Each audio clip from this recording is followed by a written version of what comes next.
I'm going to run through just literally the list here as we have it. What I should have done, some of my students here have fantastic notes on this. I must get them off them sometime. And Emilia has really, she has pictures and everything.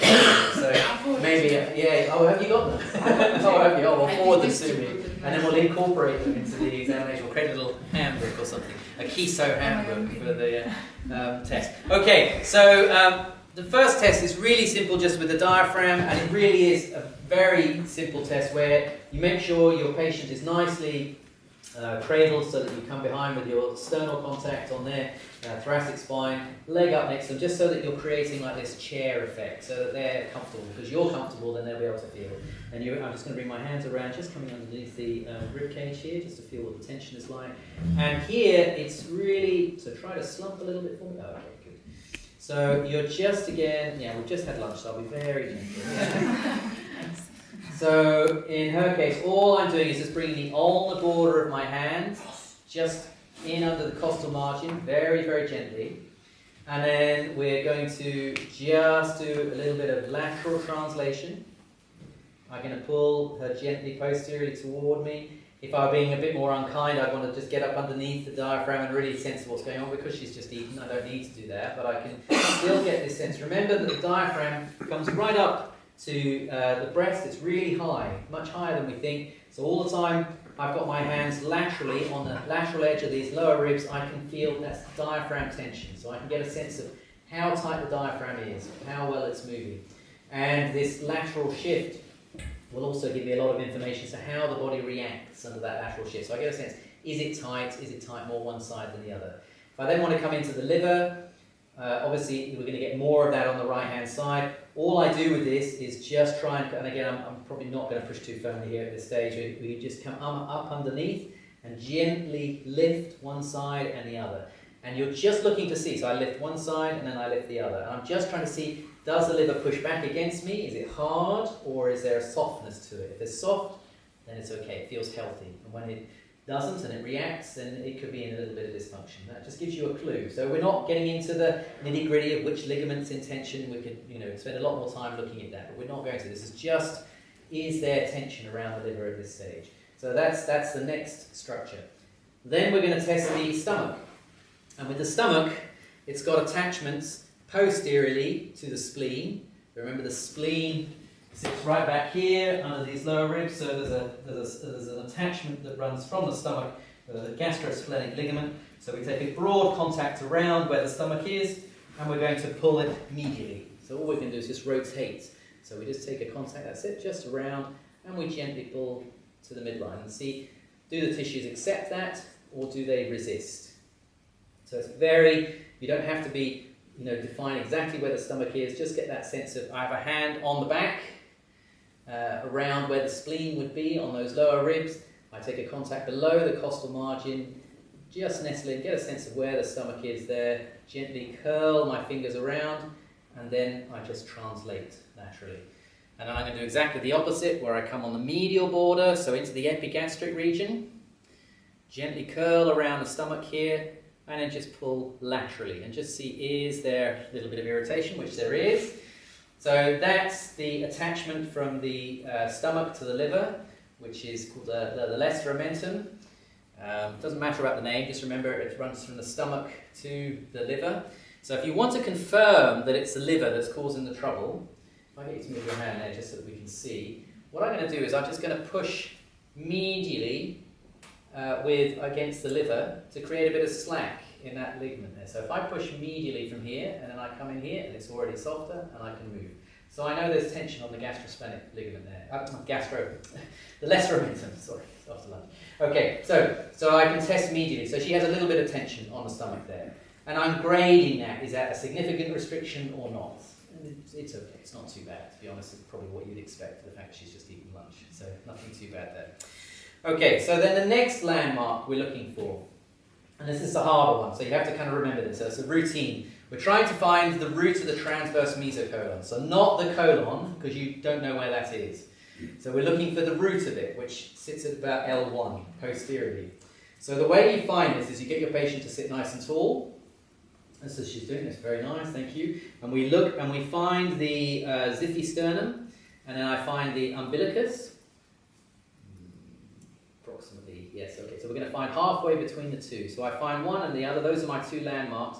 Halfway between the two, you'll find there's a little transverse weakening in the abdominal wall, which is where you place your fingers, and then you let the patient slump, and you allow your fingers gently to go in deep toward the posterior abdominal wall. So you're not forcing this, you try and make it, you allow your fingers to curl around. What Caroline Stone used to do to teach us to do this is she would say, let your wrists almost drop away from you. So you let your wrists drop, and then your fingers will never be too hard, because it's too easy to dig your fingers in. So you almost want to let them just glide in, let the wrists drop, and you're going all the way back, so you let the patient slump, trying to find the posterior abdominal wall. This you do need to be gentle with, because at this same level, going across is the pancreas. Yes, that's the word I was looking for. Yeah. Pancreas, you've got the duodenum sitting at that level, but it's the pancreas. So the pancreas, if you press too firmly back there, you could potentially damage it. It's retroperitoneal, so it's a long way back there. So, but this will just give you that sense. So you just find that transverse weakness there. Let the patient slump in. Let that go there. Okay, and we just. Okay. So again, you can feel there's a little bit of irritation just because of lunch and so on. So I just curl around and I can lift one side and the other, and that's just mobilizing this mesocolon, just trying to get a sense of how are the tissues responding there. And actually they're not too bad, there's no significant restriction there, which is good news for you, so we're going to work on that. Okay, so what do we do next? So then we're going to come to the bladder next. So we've got two ligaments that really were important. They're important with the bladder. They're all suspensory ligaments. You have a ligament that runs in the midline, from the top of the bladder up to the umbilicus, and then you have the two. So that's the median umbilical ligament that sits in the middle. Then you have the two medial umbilical ligaments that are either side of that, and they again run up to the umbilicus. So you can find this tension at almost any point along the ligament. So what you do is you allow the patient to slump. You're going to start in the midline, just above the pubis, allow your finger to just go slightly posterior, and then you're going to lift and see if the patient has any sensation, discomfort, burning in the bladder. So I'm just going to do that, if that's okay. So we come down to the pubis. Okay. So we come just above the pubis, we slump. Yeah, okay, and then lift. Alright, okay? Yeah. And then we just come all the way up, so we go all the way up to the umbilicus. And actually there's a little bit of tension there. That's not so bad. And we come all the way up, okay, a little bit of tension here. And you'll feel that restriction in there. So what I do, if I find that area of tension, I engage to the barrier. I don't try and push through it. I just engage and sit with it and have my patient breathe in and out and just sit and wait for it to soften. And the pain will decrease. And you're just going to do this all the way up through. So although this is part of screening, because you're here, you can treat it straight away. So that's the median umbilical ligament. So the medial, the two of them, you're going to start slightly more laterally. And you're going to do exactly the same thing. You're coming up all the way up to the umbilicus again. If you want to engage, you can do a little bit of rotation to bring more tension one side or the other. Sometimes that will help. So we have a little bit of tension on this left side. So I rotate to the left, it brings it under tension, and I can stretch here. So that's really the only difference between medial umbilical ligaments. We can do this in supine as well, but it's quite good practice to do this in sitting, just so you can get a sense of where that falls. And for patients who are getting recurrent cystitis, I find it's really useful. It starts to mobilize the bladder in an indirect way. They will feel it immediately. They'll really be very aware of you working, but you can really mobilize the bladder indirectly quite effectively. Yes? With the medial, how does that relate to the rectus abdominis muscle?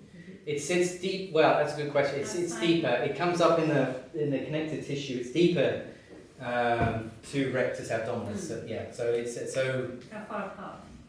Oh yes, I suppose it'll be within it'll be deep to rectus abdominis, but it'll be within rectus. So they're not. If you imagine the pubis, we've got central here, bladder. It's only going to be that far apart. So it's really not very far apart. So it comes up in that triangular shape. Another way in which I test it is in supine, is to test on the umbilicus. Just take the umbilicus superiorly, like a clock face, you go around it, and it will tell you in one direction you'll feel it pull, so you can work out which ligament is involved.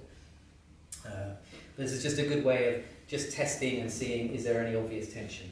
So having then tested that, the next area we're going to go to is the pelvic bowl. So this again is a harder contact, but it's worth practicing this, where you try and bring the ulnar border of your hands just medial to the ASISs, and effectively in your head what you're trying to do is bring the fingers posterior to the pubis. You push down into the pelvic bowl and do a lateral translation. And you're just looking to see for general tension. And so this is thinking about that peritoneal folds where those sit on top of the bladder, the uterus and the rectum, and get a very good sense of what that tension is like. So I find the ASISs, I come medial to that, so I find where it's soft here in the abdomen, and then we come posteriorly. Okay, it's okay. And then we just push inferiorly, and then we can just engage, and we can do this nice lateral translation. And you feel very balanced, actually. That's okay, it's quite unusual. That's good. Okay, and then the final test we do while sitting is the coccyx. We should always test the coccyx. It's very quick and easy to do. So if I get you to turn around, just so that we can see that. So this is very simple. Just remembering where the coccyx is. We always explain this, and again, the coccyx is a common problem, and we can often injure it quite easily. So I'm just going to just feel the end of it. If it's uncomfortable, tell me, and that will tell me if there's a problem or not. It may not cause you any trouble. Okay. So you just have the patient slump and flex, and then just go forward just a little bit. So I'm going to come to your tailbone here. We're just going to go along the line of the coccyx with my middle finger, and we go right to the end of it. Okay, just here, and then sit up. Okay, and then we test and see, and just see, is there any discomfort as I do that? No, okay. So if there's no pain, it's fine. But it's just, so you're literally taking your, if you imagine this is the coccyx here, I then bring my finger along and I just try to get right onto the distal end of it and I compress it. So I pull posteriorly just to see, does the coccyx accept that movement or is it dense against me? I can then gently rock the patient from side to see how coccygeus responds, to see if there's any excessive tension one side or the other. Okay, and that's very straightforward. And I don't get patients to sign consent forms for that, frankly. If you just do it because, you know, our patient is not undressed here, it's straightforward, I think, really honestly. It's up to you what you do. I just tell you that I don't, because I think it's clear if you explain what you're doing and why. Okay? So that's the test. Those are the tests. I don't think there's anything else. No, that's all of those. So, do you want to try those? And then if there's any common problems, I'll come back to it. And bear in mind, initially these are all screening things to start with, but they can all lead to treatment after that. So we're now just going to look at our supine routine. And so I would test the diaphragm again in this seat. So I don't do everything seated. A lot of the time I show both, and in reality I do a lot of the work in supine because I find it easier. So bear in mind the diaphragm, think about how high the diaphragm comes. You know, it's really coming a long way up the thorax. We always forget just how large it is. So for me, testing the diaphragm, I don't like coming under the costal margin and pushing up into there. It's often awkward or difficult. So I take this contact across these lower ribs here, and I will do a side shift and just see how well does that move. Is there resistance more on one side than the other? So with Roz, as I push on her left side, I can feel there's resistance there in the side shift. Then I'm going to rotate. So I push down one side, lift on the other, and do the opposite. So lifting. And I can come around behind if I want to really get a sense of how that is. And then what I will do is a combination of the two. So I will either then say, well, for Roz, it's all on that left side. So I can come inside shift directly and then rotate directly, but she really doesn't like that. So that's a direct technique. So instead what I'll do is I'll take her in the direction she likes and take the rotation. So I side shift to the right, and then I'm actually rotating it to the right. She's much happier with that. And we'll sit with that, and I say, just take a nice deep breath in, breathing in, and then I follow, but trying to maintain that tension and let that go. Okay. And then as she lets that go, I gently try and mobilize through, retest, slowly letting go. So we'll do again.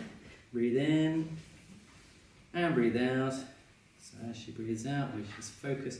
So all I'm trying to do is I've got a picture in my mind of how I want it to be, and then I try and move my hands in a direction that will accomplish that, and we can see already, okay, there's a bit better side shift there already. So that's already getting the diaphragm to release, and I find that's really useful. I use that a lot. And at the same time, you can then use that same contact to assess the liver. Because remember, the liver is the terminal point where all the circulation passes through. Don't make the same thing as I make this mistake as I do. So just these lower ribs, I find you can just spring on there and just see how well does that move. Is it dense and hard, or is it nice and free? And it's surprising how often you'll feel there's a little bit of restriction there, and so you can then pump and release if you need to. So that's my liver assessment. You can do the stomach in this position as well. So you can get your medial contact with your thumb just in the epigastric region, sweep your fingers around the lateral gastric region. I can then pull medially, and I can gently push laterally, which she doesn't like so much.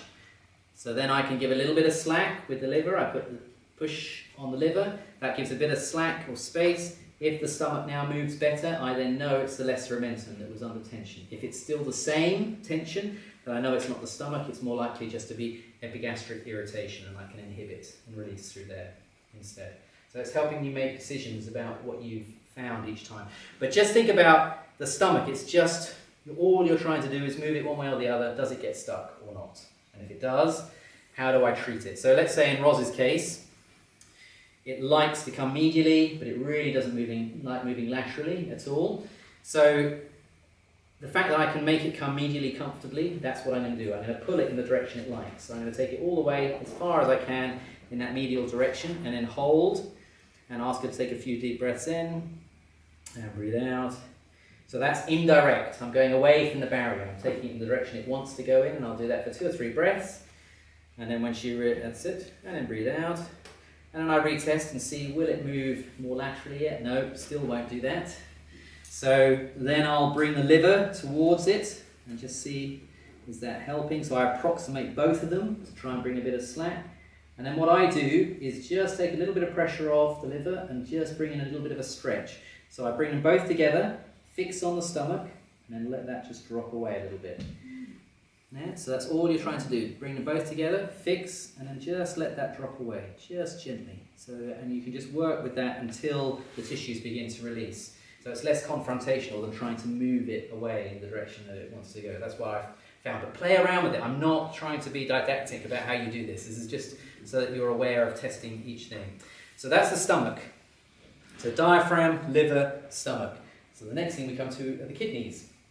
The kidneys are really important. This is one you really do need to get right, but it's very easy, thankfully. So here we're going to use our middle fingers here, and we're going to come into the space between rib 12 and iliac crest. And we're going to be quite a long way lateral, so we're lateral to quadratus lumborum. So we're really just coming into this space here. And all I'm going to do is find that space on each side, just nestle in there. And therefore my fingers are now sitting just posterior to the kidneys on each side. And I can lift one side, and I lift on the other side, and I feel in Roz's case, she has definite restriction on the left side. She can feel it, it's tender, and it's quite a unique sensation that the kidney will give you when it is tender or restricted. And the kidney always tends to just, I mean there are exceptions, but generally will toes, it will just move inferiorly. So when you find that dysfunction, it will be held inferiorly. So that's the kidney test. You literally just come in and lift on each side, and often I find with students they'll say, oh, my patient has got a quadratus lumborum strain. Yeah, almost never is. I would say 99 times out of 100 it's a kidney problem, not a quadratus strain. Because how can you strain quadratus really? I mean, it's a really strong muscle, really and truly. Can we really tear it or strain it? Anyway, sorry, that's beside the point. So it's nearly always visceral. It's the kidney, nearly always, and so you can treat it. So I'll show you the treatment for that in a minute, but that's how you diagnose. So in Roz's case, we found the right kidney is slightly toased. The next thing we're going to move on to is the root of the mesentery. So this, remember this line, it runs from the ASIS through the umbilicus. There are other ways of testing. This is not the only test. This is just a test, and it's straightforward because it allows you to picture the anatomy. So all of the small intestine wants to move around this axis. So I'm going to take a nice broad contact, allow my fingers to sink in and the heels of my hand to sink in, and I'm just going to move inferomedially and superolaterally. I'm literally just trying to gently rotate the small intestine around that axis. Because if there's restriction there, and nearly always it'll be held inferiorly. And so you think all of that mass is then sitting on top of the bladder, it's sitting on top of the colon, and it's sitting on top of the uterus. So that's going to affect drainage. And also think of the massive, massive vascularization that there is held in that root of the mesentery. And so if this doesn't move well, how are you ever going to get good circulation, good drainage from the pelvis, from the lower extremity even? All of that's going to change. Think about the pressure gradients and the changes. So what do I do with this? In terms of, it's always, so in Roz's case, she's very typical. She doesn't want to come up and laterally, so I take her down and medially. So I take her in the direction of ease. Now, so now I can make that very simple, where I just move down and hold, or what I can do is I can move down, and now I test medial and lateral movement along that long axis of the mesentery. So it's a diagonal line. So I move inferiorly, I can move medially and then laterally and see which one of those is easiest. Medially is, and I hold it there. So and then I could even do a little bit of rotation if I wanted to add on top of that. So we can stack all of the positions of ease, and then we hold it there and then have her deep breathe in and breathe out. Good. Okay. And we sit and we wait, and there may be a little bit of inhibition. You may have to wait a minute or two for the change to occur. And then once you've done that, you come back to your neutral point and then start again and see, does it move? So this is testing mobility, not motility. That's another thing for another day. But this is just basically testing mobility of these, a sliding mobility. So she's got a little bit more movement there. So once having got some release, I could then gently mobilize in a direct way. But you have to be very gentle with that. Okay, so how are we doing so far? We're about halfway. Should we stop there and you do those first, and then we'll come back to the others?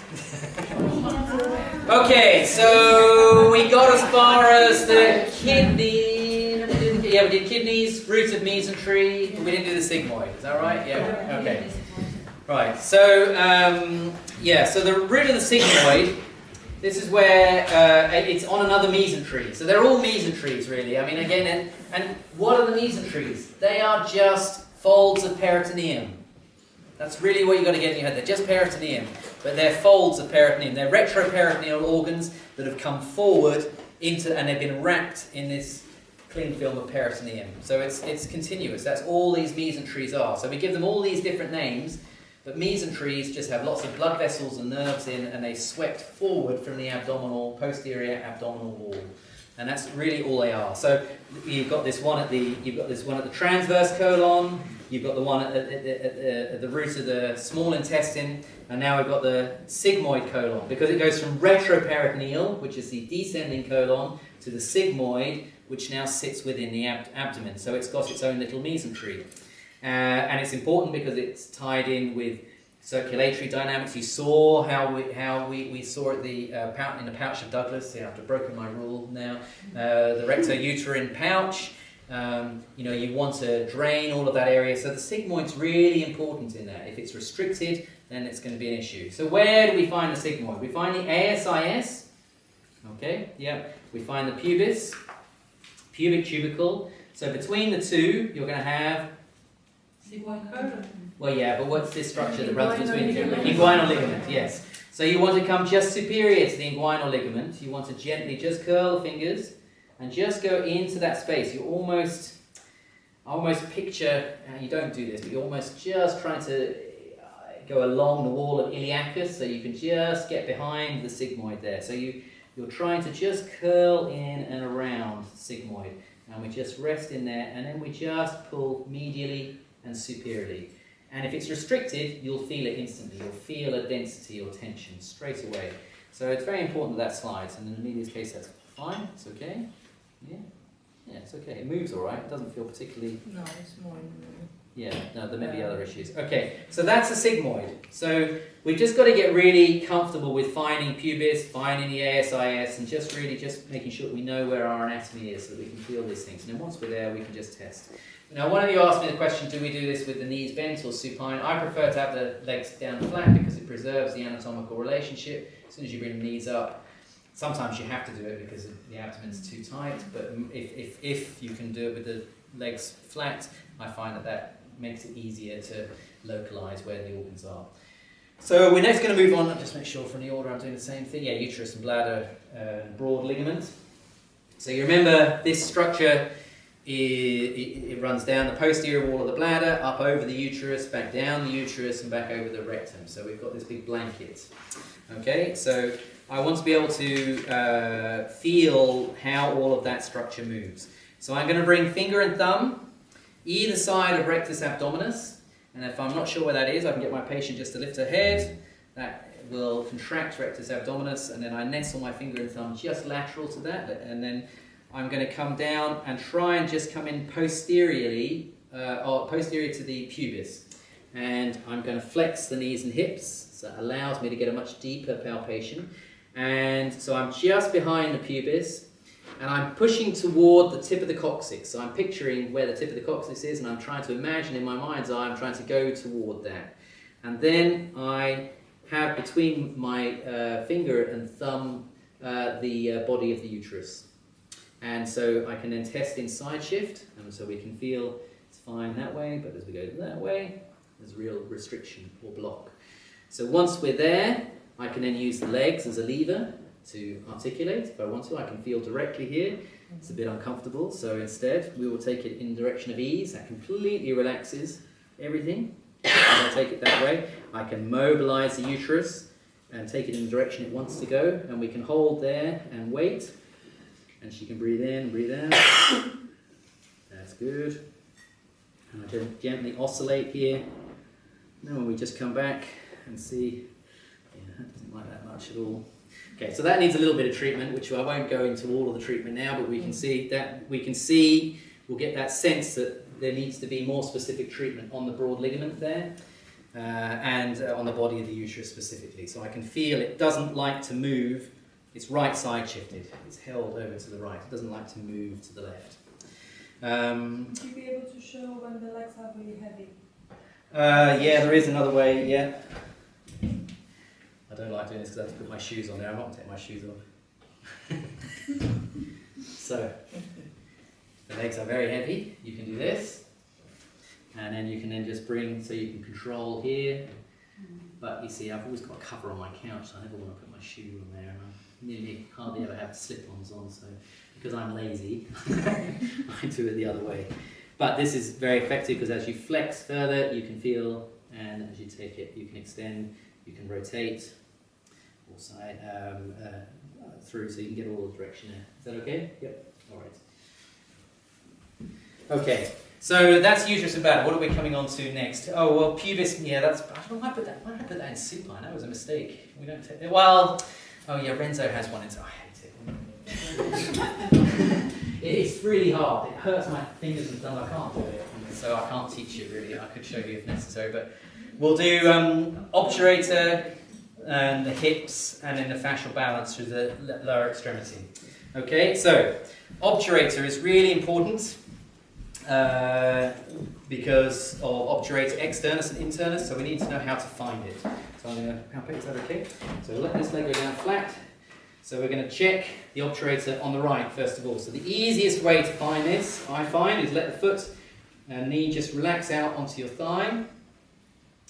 You bring your hand around the posterior part of the thigh here, and you're going to push anteriorly. So you kind of sweep that up into your hand here, and your thumb is going to nestle just behind the adductor. And you're going to slide your thumb along that border until you come to the ramus that runs between the pubis and the ischial tuberosity. So you're going to come to that ramus with your thumb, you're going to feel it there, and the obturator, you go laterally. So you're going laterally around, and you'll come onto the face of the obturator. So you slide along, come to the bone, slide your thumb around, and you'll be onto the anterior face of obturator. Which one? Obturator externus. Yeah.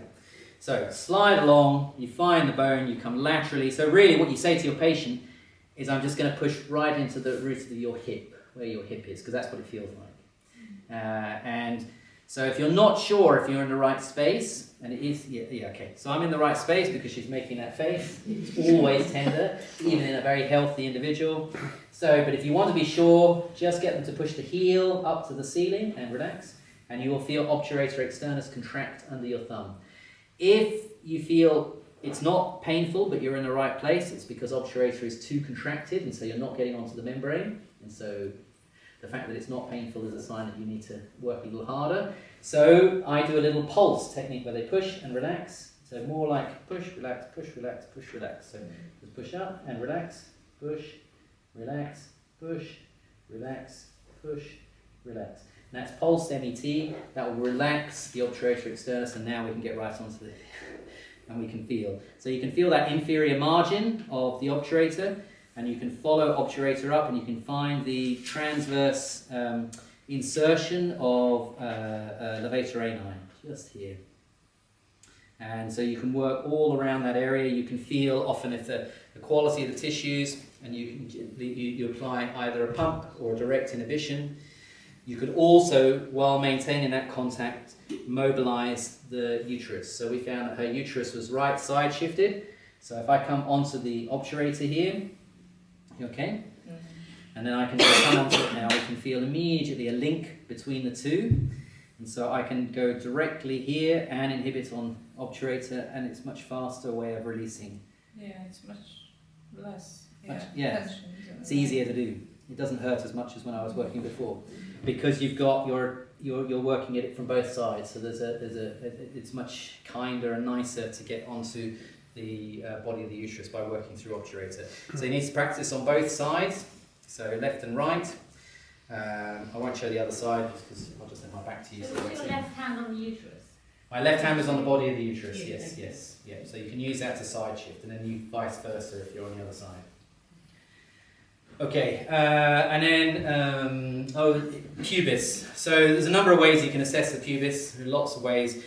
The one that's, I think, really important is we need to look for what's called a pubic subluxation, which is where, not just that there's this rotation that you get with the anterior and posterior rotation of the iliacs, it's where there's actually a superior-inferior shear of the pubis. So one side's higher than the other, and it's really important to treat that. So the way that we come down onto that is we just come onto the pubic tubercles on both sides, and we just look and see, is it level?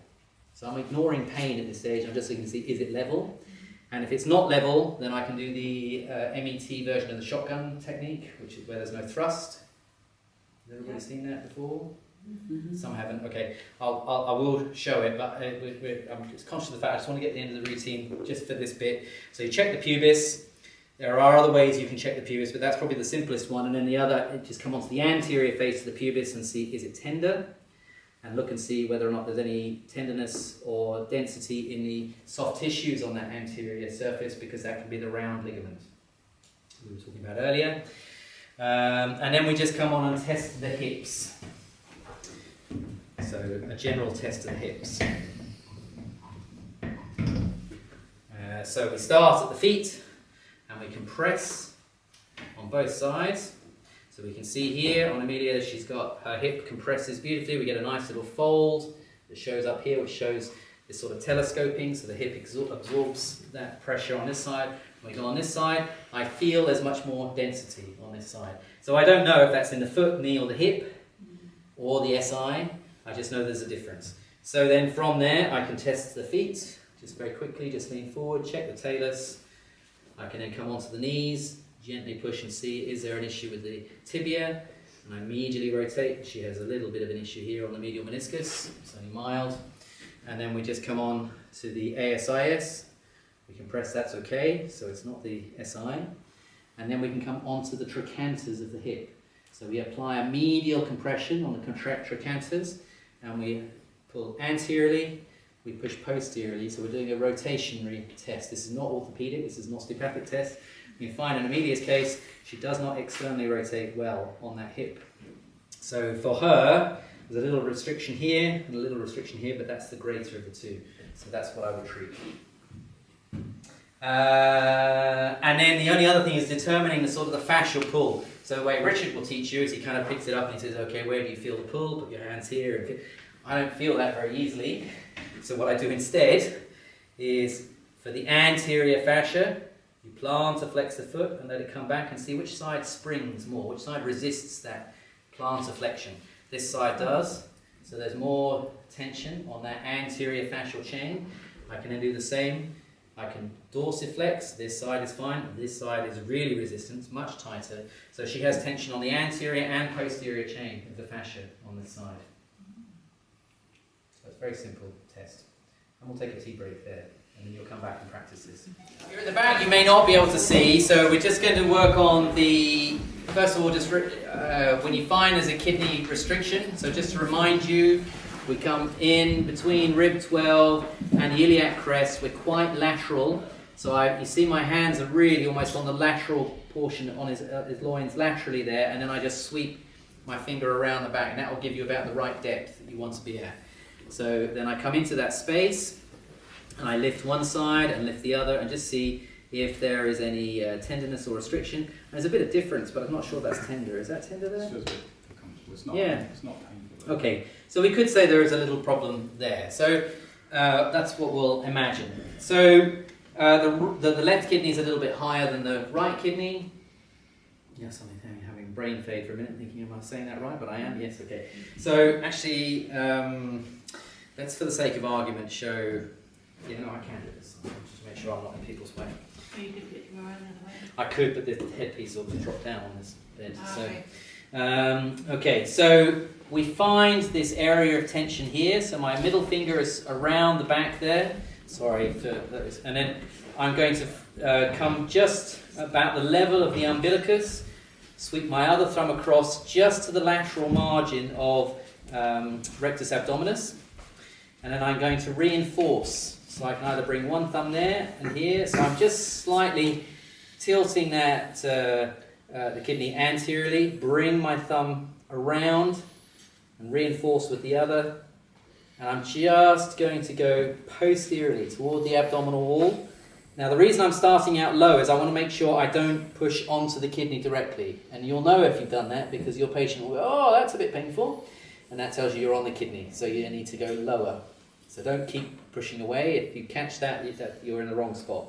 So you just lift, pop the thumb into that space, and you're heading in a posteromedial direction. So you're going towards the psoas muscle. And once you've gone about as far back as it will let you go, and you go slowly, you then rotate your thumbs superiorly, and you're just going to push up. And so you'll just feel there's a little bit of pressure there, particularly there. Yeah, just there. So I'm now just on the inferior pole of the kidney, and I ask him to breathe in, and I don't let my thumbs move. When he breathes out, I follow the kidney up. And then I fix, and he breathes in and breathes out. On the out breath, the kidney will move more superiorly. Now, bear in mind, the kidney wants to be superior. It's held in under,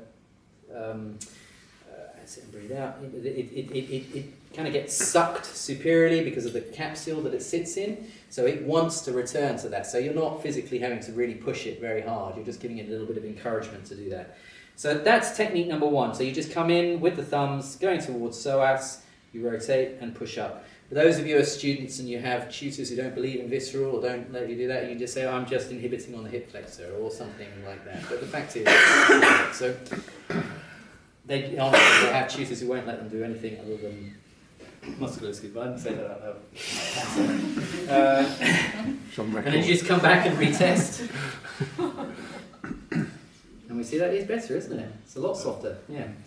So it's really effective and it's really quick cure. So that's technique number one. That's the agricultural one. It's not particularly flash or anything because it is, you're just kind of coming under the kidney, rotating and then pushing up. And then you hold it, they breathe in, you fix. When they breathe out, you follow up, and that's your new position, and you just keep going up.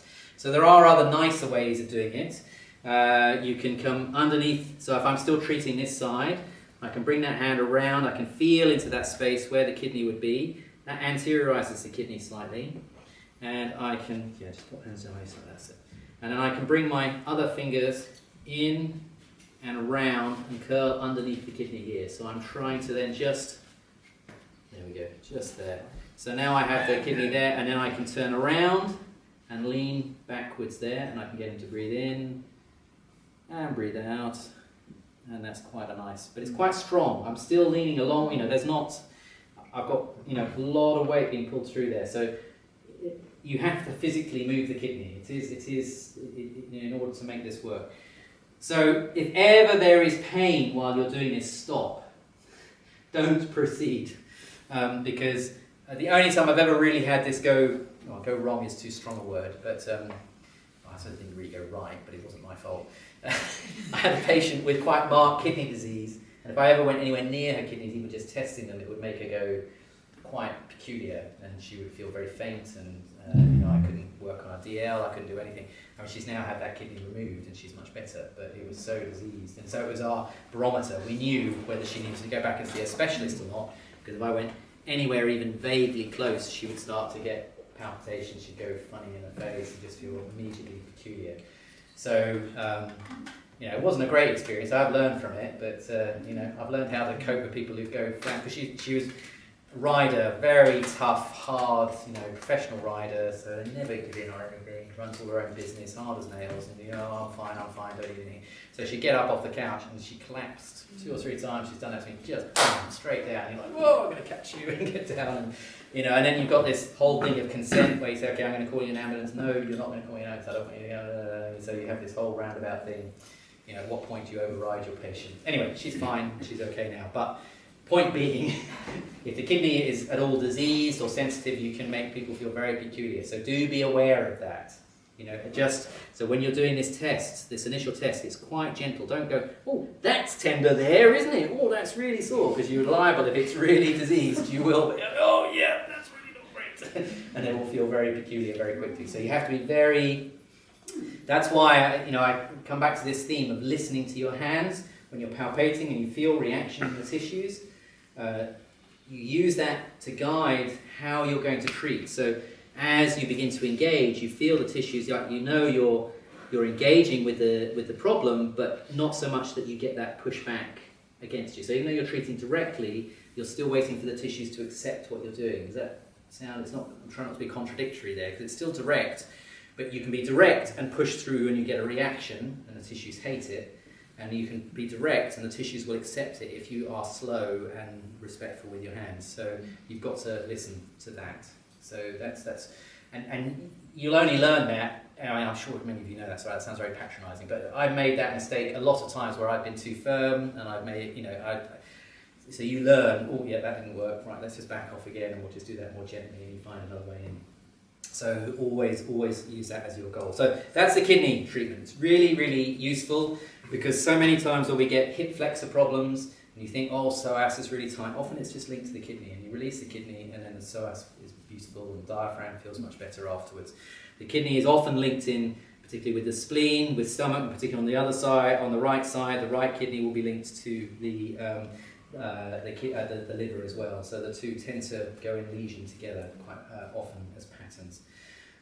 So that's kidney. What was the other thing I was going to do? Oh, hips. Yes. Should I do those? Yeah, I'll do. There's 2 techniques for the hips, and then we'll finish with the coccyx after you've had a chance to pray. Oh, well, maybe I'll show you that too. Okay, right. So I'm just trying to think. I know I always run out of time. I always worry that I haven't got enough material, and then of course I always have too much. So with the hips, you remember the test I did with the hips was you compress medially, and then you push posteriorly, and you lift anteriorly, just to see which way the hip likes to move, and you'll feel that sense. The tissues will let you know. So in our case here, we can feel the right hip doesn't like coming anteriorly, so it's being held in external rotation. So I want to treat that. So I'm going to show just a treatment for externally rotated hips. So if you turn onto your left side for me. So we're going to flex this lower leg up. I'm going to bring this leg here. We're just going to let that. Let's see. What's that thing in here? Sorry. Not very healthy. That's better. Okay. So here we just balance his heel on my hip here, and I just let the knee just relax here, and I take the hip a little bit into extension. I find the trichanter here.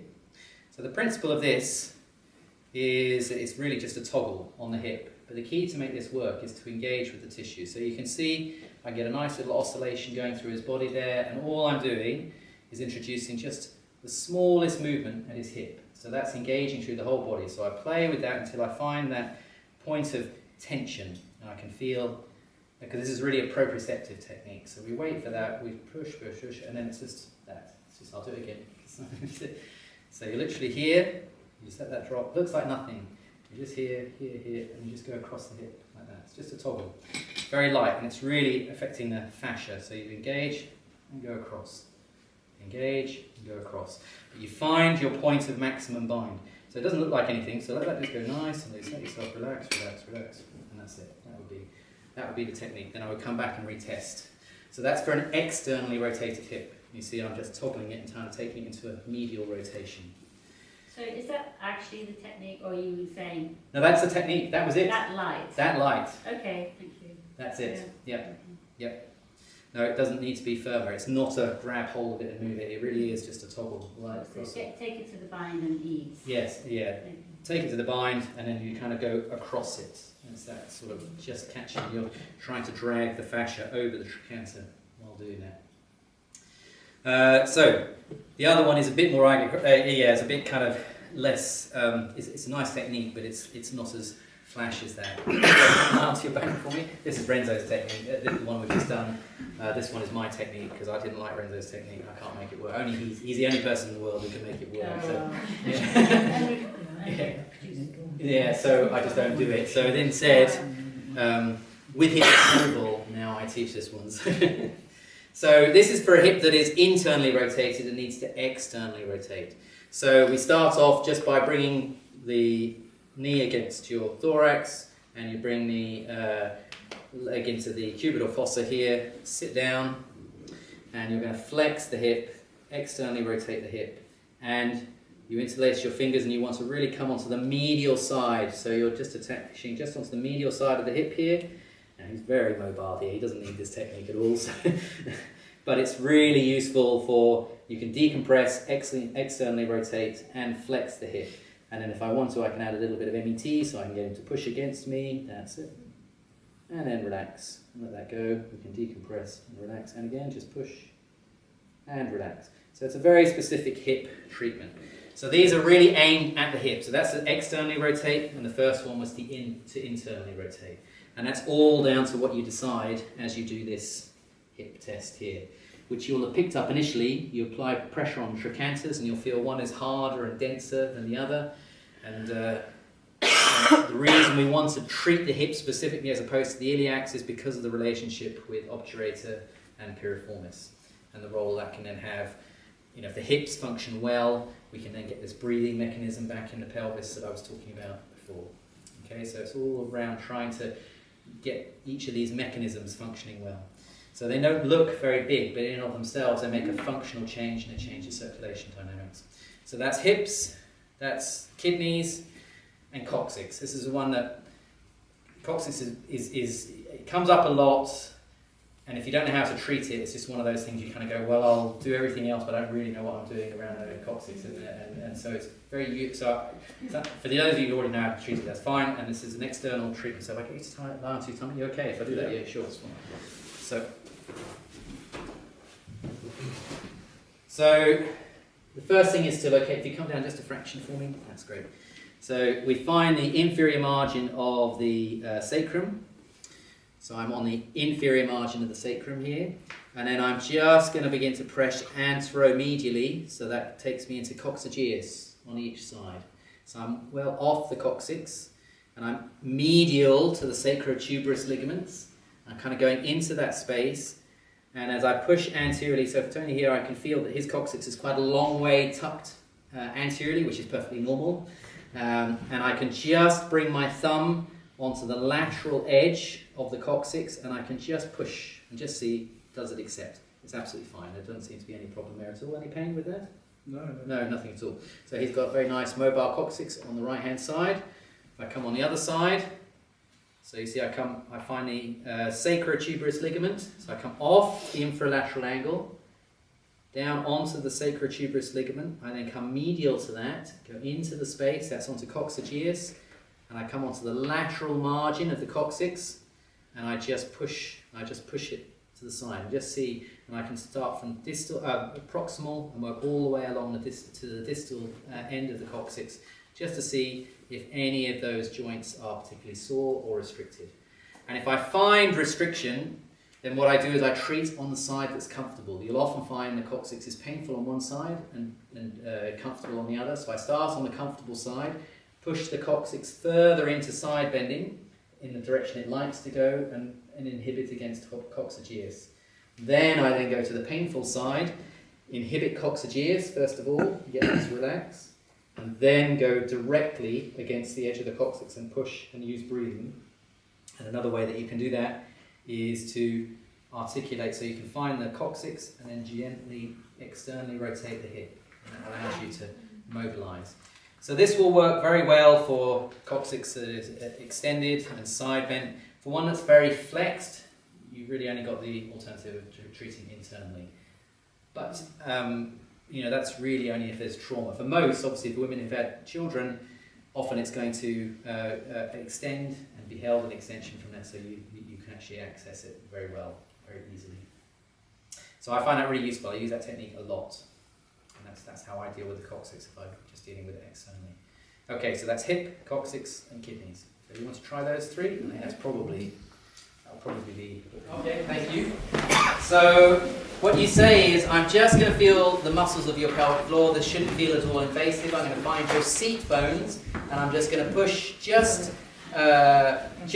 next to the seat bones on each side and test to see how the pelvic floor responds. I'm going to get you to cough, and then I'm going to get you to make a contraction that you think contracts the pelvic floor. So I'll start on the right side here, so I'm going to get you to bend both knees up for me. So the first thing I'm going to do is just feel for your seat bones.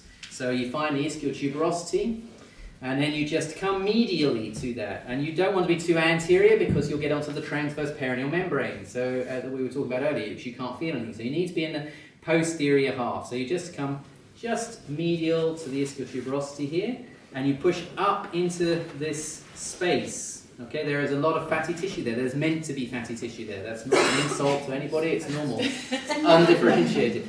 Okay, so you push up, and then you ask your patient to give a little cough.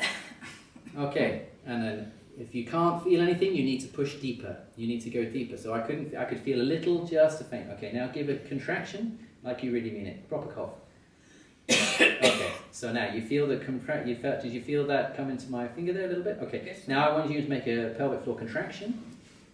Okay, that's not bad. Okay, so now it's not bad, it's not as strong, so I'm just going to apply a pressure here.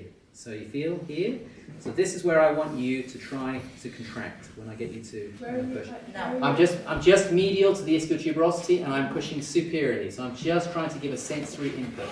I also have my hand on the ASIS, just because you always want to push your hand into something. You don't want to be pushing like that. It feels completely different to have the hand there and to have somewhere to push into. So again, if you make another contraction, okay, much better. Okay, and relax. So it's functioning well on this side. That's the movement you need to make. I'm just going to come to the other side and do exactly the same thing. So that's what you say. Yeah, exactly. Yes, yeah. So I'm just going to find your seat bone on this side, and I'm just going to come just to the inside of it and just push. And then obviously you're going to assess for pain. Sorry. Sorry. It is. Yeah. It's more tender. Okay, so you need to pay attention to that. Say, so what's the pain level like? Okay. Yeah, it's a little tender there. Yeah, that's quite tight. Okay, so just give a little cough. Okay, so I can feel it stronger on the side, so now give a contraction.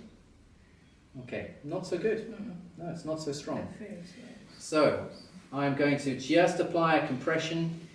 I'm not actually going to move the hand too much here. I'm actually going to push down this time over my hand. So my hand remains fixed here, and I'm going to push down on the ilium. So that moves the ilium inferiorly, and my hand remains stationary so that I can put pressure over that. And that creates a sensory input again. So I just oscillate a little bit here.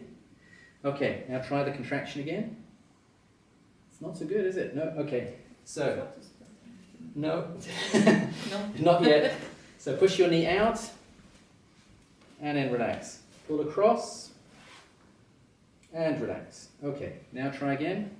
Okay, relax. Now the pelvic floor. Contract. Yeah, much better. Okay, and relax. So it's just giving a little bit of extra sensory input. You're activating external adductors, abductors. It creates input. You're trying to create anything that just gets the brain connected with this area in a motor way. And so you can just give your patients, say, yep, okay, that left side's now working better. And so you then say, okay, so I want you to do, the cough, and I want you to do then short 10 short contractions, and I want you to then do 5 long contractions. So the short contractions are 1 to 2 seconds, the long contractions are 10 seconds. So you do 2 or 3 of those, but you just do 10 short ones. Okay, and because they activate different fibers. And the best way, the best cue you can give for your patient, and this has been researched by a physio did a PhD on looking at how you could, what was the most effective cue you could give to your patient to learn how to do a good pelvic floor contraction. And the one that she found was most effective was to contract the posterior pelvic floor, so levator ani, so rather than trying to contract the front. So don't even think about the front.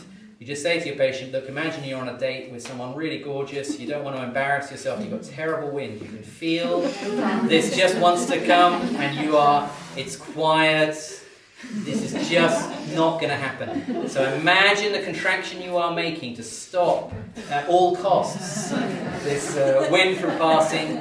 That is the contraction you need to make, and that will give you the pelvic floor exercise. Okay? And it works really well. It contracts the whole of the pelvic floor. It contracts the levator ani, and it will help them with being able to, with continence. Oh, sorry. Yeah, relationships too, maybe. I wasn't going there today, but that's. So when she practices those at home, how could she get that sensory input to the left-hand side herself? Oh, it's hard, yeah. So she can buy an LV. Does anyone know what the LV is? No, not okay. The LV is a little Bluetooth device. It's a probe which you can place internally in the vagina, and it Bluetooths to your iPhone or Android device, and it's able to give a biofeedback on whether you're making an effective contraction or not. It costs about £150, and frankly, if you think that's the difference between wetting yourself and not, it's the price worth paying, It's we just need to. So it can work really. It's really effective. You can see it gives you little games to do, so you can see.